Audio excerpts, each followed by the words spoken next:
During my time covering the strange and bizarre world of morbidly disturbing movies, something that I've come to notice is that the French absolutely love to horrify the viewer, in big part thanks to the movement New French Extremity. And without turning this into a full-blown history lesson, it's essentially French movies that intertwine the ability to cause outrage into their narratives, usually with a rather big emphasis on the lack of humanity in people. It's not quite as simple as that, but simply think of it as transgressive art. So after watching and covering a few of these movies myself, I thought the contents and themes held within these productions couldn't possibly get any worse. But for me, the movie Inside takes the cake for making me feel far more unsettled and uncomfortable than any movie I've previously seen. And for me, that purely comes down to its themes. Martyrs twisted you up and spat you out due to its inclusion of children. Well, this one includes babies. So I hope you like to be traumatized, because I love it apparently. But before we get on with the video, I'd like to thank today's sponsor, Ridge Wallet, for helping to financially support the channel. Ridge Wallets come in a beautiful, sleek, minimalistic design, coming in 30 different colors and styles, including carbon fiber and burnt titanium. Its minimalistic design has space for up to 12 cards, as well as a place to store your cash. In the time that I've been using the wallet, I've come to realize that it's something that I didn't know I needed. It's smaller than any wallet I've previously had, but it is by far the most useful and streamlined I've ever had. So do yourself a favor and upgrade from that clunky old thing that you've been carrying around for years, or how about even as a gift? So if you're interested in Ridge, head over to ridge.com/bigwill and use code BIGWILL for 10% off your order. Right from the get-go, this film wastes no time pulling on your cold, bleak, emotionally disturbed heartstrings by showing us a shot of a baby inside of its mother's womb. We can hear the muffled voice of its father talking to the baby and explaining how much he loves it and how happy he is because of it. All of a sudden, they're involved in what appears to be a car crash with a sudden and brutal impact. All the while, we're seeing this from the poor innocent baby's perspective. We then see a scene of the devastating impact, and after seeing the father and heavily pregnant mother still inside of this wreck all covered in blood, it doesn't seem like anybody could have possibly survived this. Just as you're thinking this is about to be the quickest and most depressing short film you've ever seen in your life, the mother Sarah begins to regain consciousness. But unfortunately, the father Matthew won't be waking up.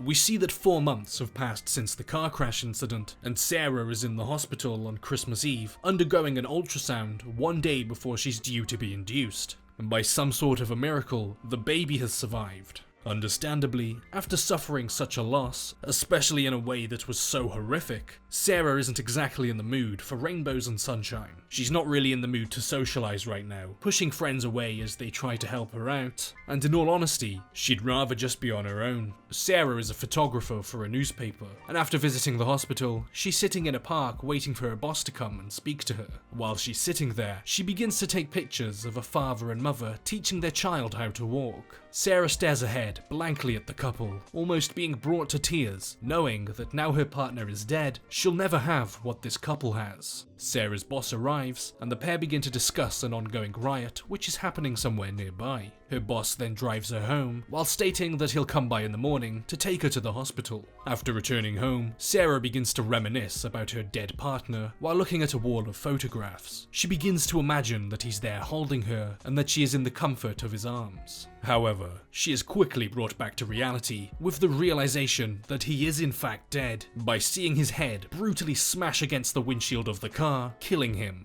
Like damn. It's like the sole aim of these new French extremity movies is to make you feel absolutely terrible at all times. And in all honesty, that isn't far from the truth really.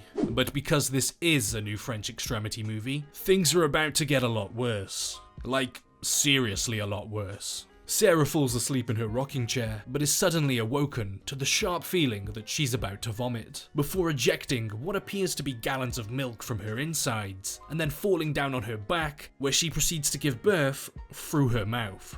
Now, I'm no midwife, but I don't think that's how it's supposed to happen. She realizes that it was all just a bizarre nightmare by being awoken to the sound of her doorbell ringing. Confused and slightly concerned as to why someone would be ringing the doorbell so late, she looks through the peephole, which reveals a mysterious dark figure. The person outside apologizes for the inconvenience and asks if she can use her phone. Sarah makes the smart call here and doesn't let this late night mysterious stranger into her home while she's all alone and heavily pregnant. Instead, she conjures up a white lie and says that her husband is sleeping and needs to be up early for work. But then the mysterious person responds with, "Your husband isn't asleep, Sarah. He's dead." Obviously freaking Sarah out and causing her to look through the peephole to see the person, but they're gone. Sarah begins to frantically look through her windows to see if she can see this person, but they're nowhere to be seen, until all of a sudden, the figure appears at the glass back door. The mysterious person is a woman, and as she's just casually standing there, nonchalantly lighting up a cigarette, briefly exposing her face, Sarah begins to call the police, before the woman then punches the window, causing it to crack,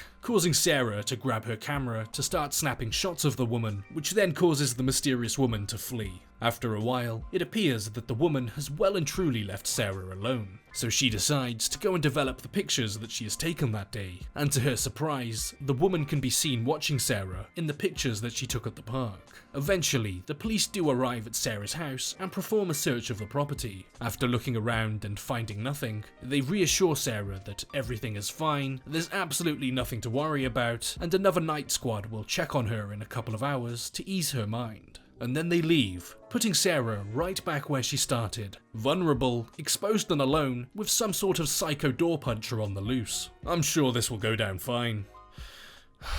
Spoiler alert, it doesn't. Sarah once again drifts off to sleep, while news reports of the ongoing riots play on her TV. But from the viewer's perspective, a dark, ominous figure slowly exits the shadows to stand over Sarah. But as Sarah is woken up by her cat, the woman slips back into the shadows before being seen. After all of this napping, Sarah decides that it's time to head upstairs and to go to sleep for real this time. But if only things were that simple. The woman is standing over Sarah's sleeping body and staring down onto her as she sleeps. Whatever she's here to do, she sure doesn't mind taking her sweet time while doing it. She's had multiple opportunities already, with Sarah and her up and down sleep schedule. The woman begins to look around Sarah's house, going in and out of rooms and smelling items of clothing for some reason, before eventually heading into the bathroom to retrieve a pair of scissors and some sort of medical liquid. This is when your heart starts to sink as you put the pieces together, figuring out why this woman is here and what it is that she wants.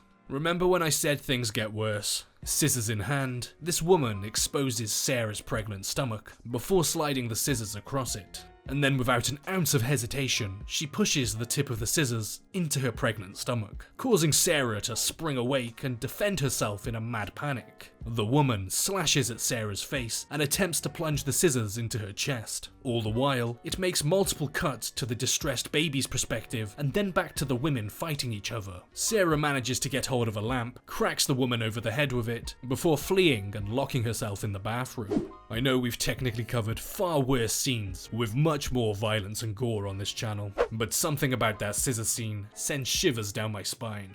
Sarah takes a look into the mirror to see the damage that's been inflicted on her, but without warning, her water breaks. If things couldn't possibly get any worse, you're going into labor as some sort of psychotic scissor-wielding woman is trying to cut you open. The attacking woman is downstairs and attending to her wound, when all of a sudden Sarah's boss arrives at the house, presumably to check up on her. The man mistakes the intruder for Sarah's mother, so in an effort to perhaps avoid a scene, she plays along with him and invites him in for a drink. The confusion and madness of this whole situation only escalates when Sarah's real mother arrives and has no idea who these two people are in her daughter's house, causing her to run up the stairs in a panic to check on her heavily pregnant daughter. Sarah, unaware that anyone else has entered the house, thinks she now has a chance to strike back against this attacking woman. So she opens the door and in a frenzy stabs at the neck, causing blood to gush from the wound, like water out of a water pistol. Except it isn't the attacking woman that she's killed, it's her own mother. Things have gone from really bad to really, really bad in a matter of seconds, and they aren't about to cool down anytime soon.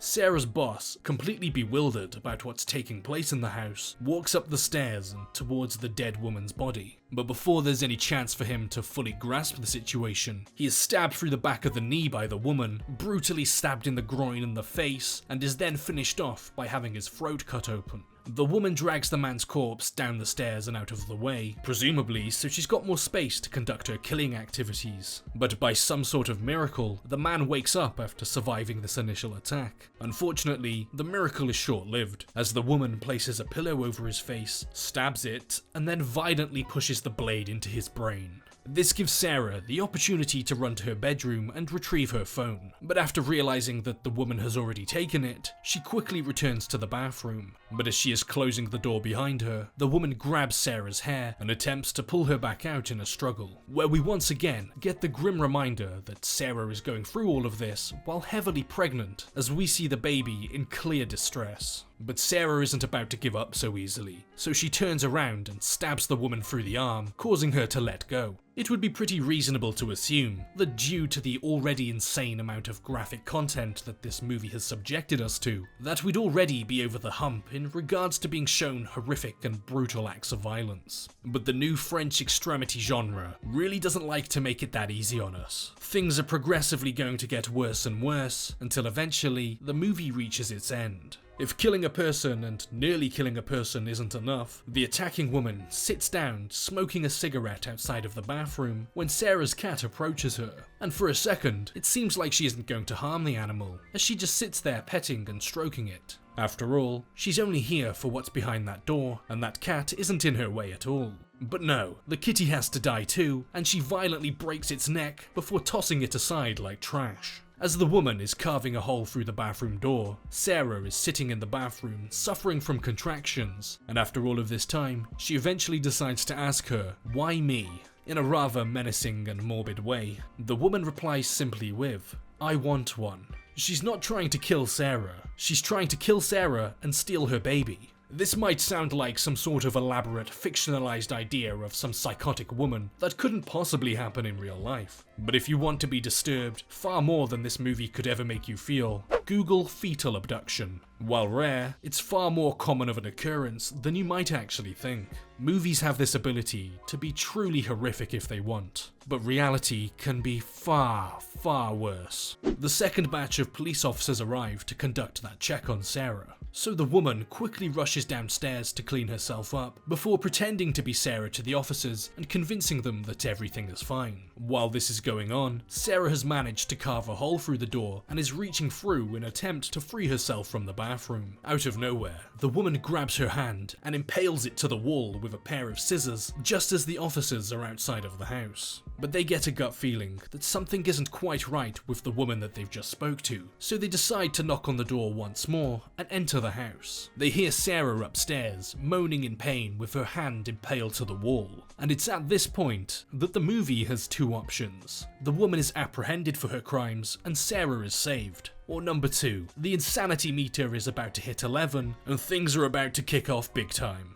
Well, as this is a French extremity movie, I'll let you decide on that one. One officer runs upstairs to help Sarah, as the other one stays downstairs to arrest the woman. As the officer is beginning to arrest the woman, she murders him by stabbing him with one of Sarah's crochet needles. The upstairs officer frees Sarah's impaled hand from the wall, and as he's beginning to check if she's okay, without warning, his head explodes into a pulp of blood, brain matter and skull fragments, as the woman executes him at point-blank range with the dead officer's gun. The third officer waiting in the car hears all of the commotion coming from the house, but he is now faced with a conundrum. He has someone arrested and in the back seat of the car, so instead of leaving the man handcuffed in the back of the police car, he takes this arrested civilian, arms him with what appears to be a beanbag gun, and takes him towards the gunfire. Something tells me that that was not the right thing to do. After entering the house, discovering the dead officers and finding Sarah, the power suddenly goes out. Before leaving to find the fuse box, the officer arms Sarah with a gun to defend herself. But after they leave the room, in a state of pure shock and perhaps defeat, she walks into her bedroom, places the gun beside her, and lies in her bed, staring up towards the ceiling. Downstairs, in the frantic effort to restore the power, the woman manages to steal the beanbag gun and shoot the officer in the face with it. The arrested man, who was unwillingly brought into this situation, is begging the woman and pleading with her to spare his life, as he really has no business being in this situation. But in a sadistic move, the woman retrieves a pair of scissors and thrusts them into the top of his skull, subjecting this man to a horribly slow and painful death as he desperately tries to fight back, unaware that it is already too late for him. And once again, the woman is alone with Sarah. You'd think that after the hell of a night that this pair have been through, she'd be pretty quick in regards to her baby snatching activities. But strangely, the woman gets on top of Sarah and begins to kiss her, which seems purely done only to confuse the viewer more at this point. Or perhaps to showcase this woman's mental instability, because it's not like there's been any loving undertones or hints throughout this movie. She's literally been murdering people all night and trying to cut a baby out of her womb. But this gives Sarah the opportunity to bite a chunk out of the woman's lip and make a run for it. Knowing exactly what this woman wants, Sarah threatens to stab herself in the stomach, causing the woman to grab a toaster and cave her over the head with it, sending her flying to the ground. Once again, the woman begins to take her sweet time by lighting up a cigarette, giving Sarah the opportunity to grab an aerosol can and use it as a makeshift flamethrower, engulfing the woman's face in flames in the process. The movie still isn't quite done showing you horrific things yet, because due to Sarah's injuries, her throat is beginning to fill up with blood, causing her to suffocate. So thinking on her feet, she quickly stabs a hole in her neck to drain all of the liquid.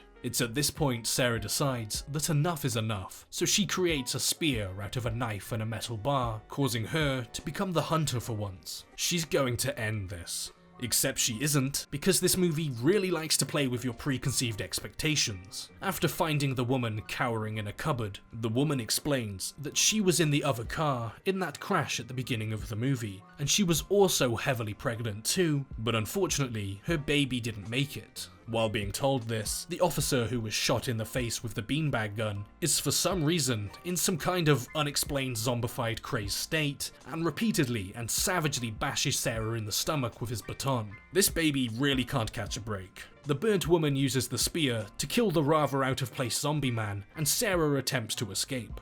But the baby is coming.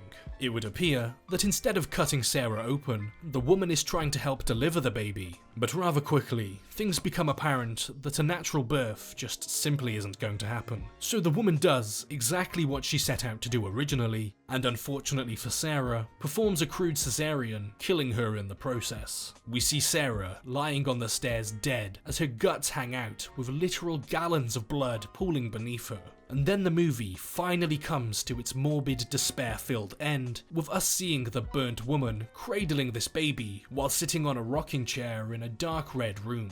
There is no happy ending. There's never happy endings with movies like this. You go into it expecting to be made to feel absolutely terrible, and then you finish surprised that it actually managed to make your dark, bleak, dead heart actually feel terrible. This is easily one of the most hard to watch gory movies that I've ever come across, and I purely put that down to the themes of it. Something to do with the pregnancy and vulnerability of the woman and her child really hits me differently. But after the initial car crash, and then all of the subsequent beatings of that night, that is one tough baby, I'll tell you that. It aims to shock and disgust the viewer, and perfectly succeeds in what it aims to do. It also messes with your expectations of what you would expect to happen. Traditionally, in a movie like this, the victim would rise up and defeat the evil villain of the story, and you even think that that's actually going to happen when Sarah builds that spear and decides to end everything. But that feeling of hope lasts all of 30 seconds before it is brutally and savagely ripped away from you.